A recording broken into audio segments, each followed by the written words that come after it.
So like, yeah, the whole study of James, man. And the last thing about the ancestors, I got to give you your props.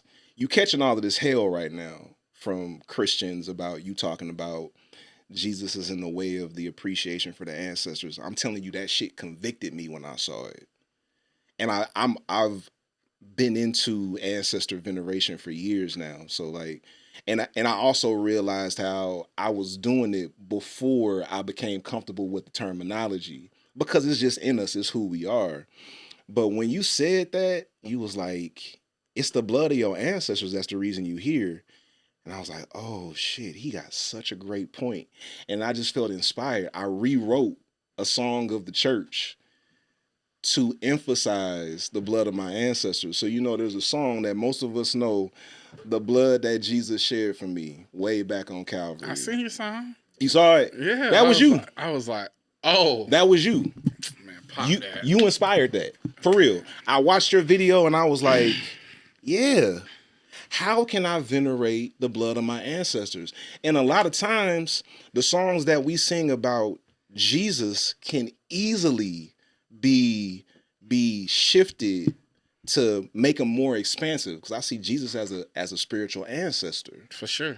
So when I hit him with, like, you know, instead of the blood that Jesus shed for me on Calvary, I said the blood that my ancestors shed for me on these here colonies. The rest of the song, real though. I had to change shit else. You don't gotta change it. I had to change nothing else in the song. And also too, let's get real direct and focused on you folks real quick. And let's talk about y'all, because y'all grew up just like me. My grandmama was in the church. She was ushering at the church with a breathing machine on. You know what I'm saying? She needed her oxygen. She couldn't take too many steps. She had beat line cancer, but anytime she was out in public, she had to be on that oxygen. She was still ushering in the church on that oxygen.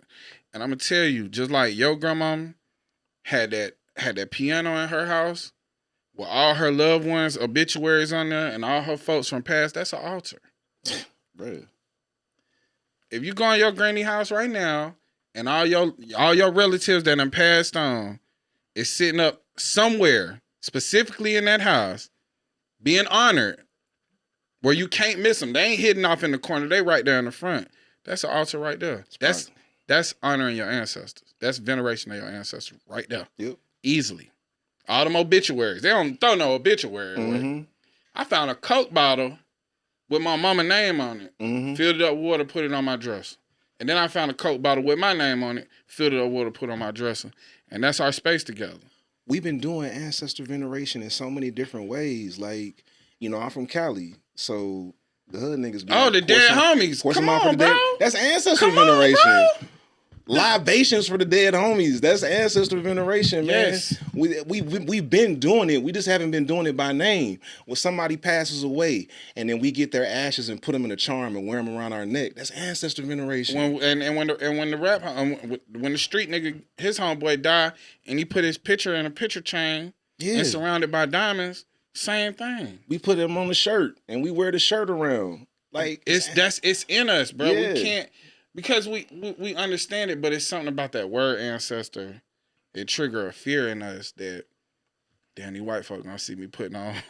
these white folk gonna see me celebrating these people that done passed away. Yeah. And a lot of times, them people that they killed, if we want to be honest.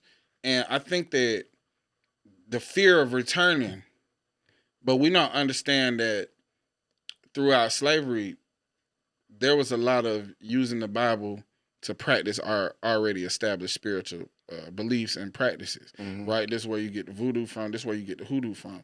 These folks use the Bible just like you, if not more. Absolutely. Yeah. Yeah, hoodoo practitioners use the Bible like a mug.